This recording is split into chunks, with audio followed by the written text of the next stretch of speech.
Peer পদ্ধতিতে নির্বাচন হলে এই অপরাজনীতি অটোমেটিক্যালি মুছে যাবে, এই অপরাজনীতির কবর রচিত হবে। রাজনৈতিক দলগুলো না, শুধু প্রত্যেকটি দেশেই আপনার বিভিন্ন শ্রেণী পেশার মানুষকে পরিবেশ পরিস্থিতি অনুযায়ী তার কর্মকৌশল এবং রণকৌশল ঠিক করতে হয়। রাজনীতিতে কিংবা দেশের পরিস্থিতিতে বিভিন্ন ধরনের মেরুকরণ হচ্ছে, বিভিন্ন ঘটনা ঘটছে, তার প্রেক্ষাপটে আমাদের অবস্থারও পরিবর্তন হতেই পারে, এটা স্বাভাবিক। সরকারের অবস্থানটা দেখেন, সরকার শুরুর দিকে বলেছিল কিন্তু যে তারা ডিসেম্বর থেকে জুনের মধ্যে এই জাতীয় নির্বাচন দেবে। সেইখান থেকে সরকার আবার রাজনৈতিক দলগুলোর সাথে আলাপ আলোচনা সাপেক্ষে তারা আবার বলেছে এপ্রিলে নির্বাচন দেবে। আবার তারা বাংলাদেশে একটি প্রধান রাজনৈতিক দল তার শীর্ষ নেতার সাথে দেশের বাইরে মিটিং করে বলেছেন ফেব্রুয়ারিতে যদি বিচার এবং সংস্কারকে এগিয়ে নেওয়া যায় নির্বাচন দিবেন।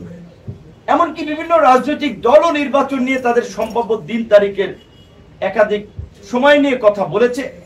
আমরাও বলেছি যে সরকারের পক্ষে যদি সম্ভব হয় পরিবেশকে গুছিয়ে আনা, সংস্কারকে এগিয়ে আনা, বিচারিক প্রক্রিয়ায় অগ্রগতি করা, তাহলে তারা ডিসেম্বরে নির্বাচন দেখ, জানুয়ারিতে দেখ, ফেব্রুয়ারি দেখ, সেটা নিয়ে আমাদের কোনো রিজার্ভেশন নাই। কিন্তু আমরা মনে করি যে নির্বাচনের আগে বিচার এবং সংস্কারের একটা দৃশ্যমান অগ্রগতি দরকার। তো এই যে গত কয়েকদিন ধরে সংস্কার কমিশনে আলাপ আলোচনা হচ্ছে, আপনারা তো দেখছেন একই বিষয় নিয়ে একাধিকবার দফায় দফায় আলোচনা হচ্ছে। কোন কোন রাজনৈতিক দল তো এইটা তার লাগবে, কোন রাজনৈতিক দল এইটা না হলে তারা সংস্কার মানবে না। বিভিন্ন ধরনের চাপ এবং প্রেক্ষাপটের কারণে ঐক্যমত্য কমিশনও কিন্তু তার জায়গা থেকে সরে আসছে। আপনারা দেখেছেন যে ক্ষমতার ভারসাম্য আনয়নের জন্য যে আপনার এনসিসি বা ন্যাশনাল কনস্টিটিউশনাল কাউন্সিল বা জাতীয় সাংবিধানিক পরিষদ একটা ভালো ধারণা ছিল।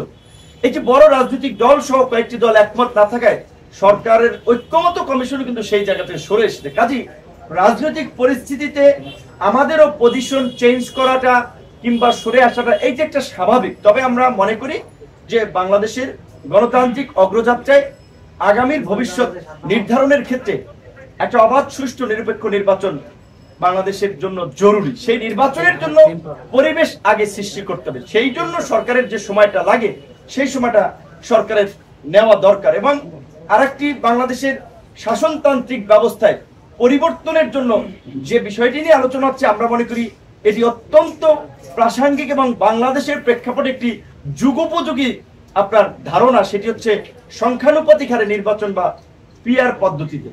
এখন আমাদের দল 2021 সালে যখন আমরা ঘোষণা করি বা দল যখন প্রতিষ্ঠিত হয়, তখনই এই দলের ঘোষণাপত্রে 21 দফা কর্মসূচিতে ছিল যে ভারসাম্যপূর্ণ সংসদের জন্য আমরা আনুপাতিক হারে নির্বাচন চাই এবং দ্বিকক্ষ বিশিষ্ট সংসদ চাই।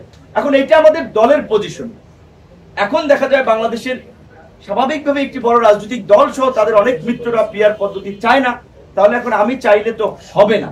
তারপরেও আমরা বলবো যে জাতির বৃহত্তর স্বার্থে এবং জাতীয় ঐক্যমত্যের স্বার্থে আমাদেরকে একটা জায়গায় আসতে হবে। সেখানে যদি সামগ্রিক পর্যালোচনায় পিআর পদ্ধতি সকলের কাছে গ্রহণযোগ্য হয় সব ক্ষেত্রে, তাহলে আমি সরকারকে আহ্বান করব, জাতীয় ঐক্যমত্য কমিশনকে আহ্বান করব এই পদ্ধতির বাস্তবায়ন করতে।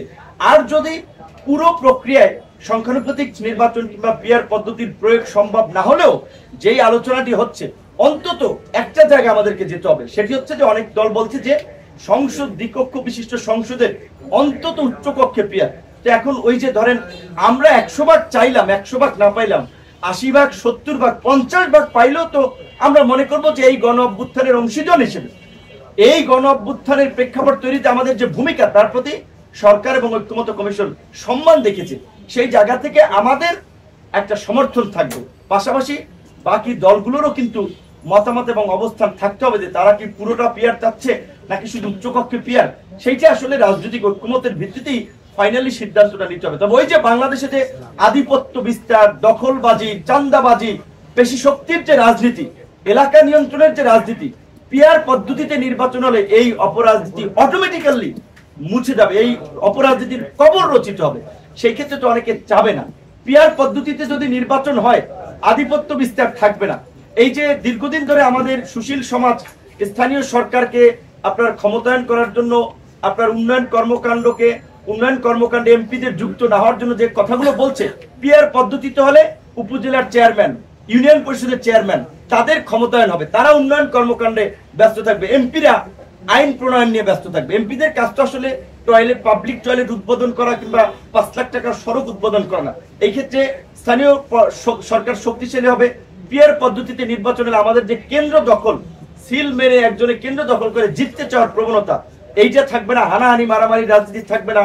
তারপর নির্বাচনে যে কালো টাকার প্রভাব, ভোট কেনা, কে এমপি হবে এটা তো কেউ জানবে না, কাজে এই কালো টাকার প্রভাব থাকবে না।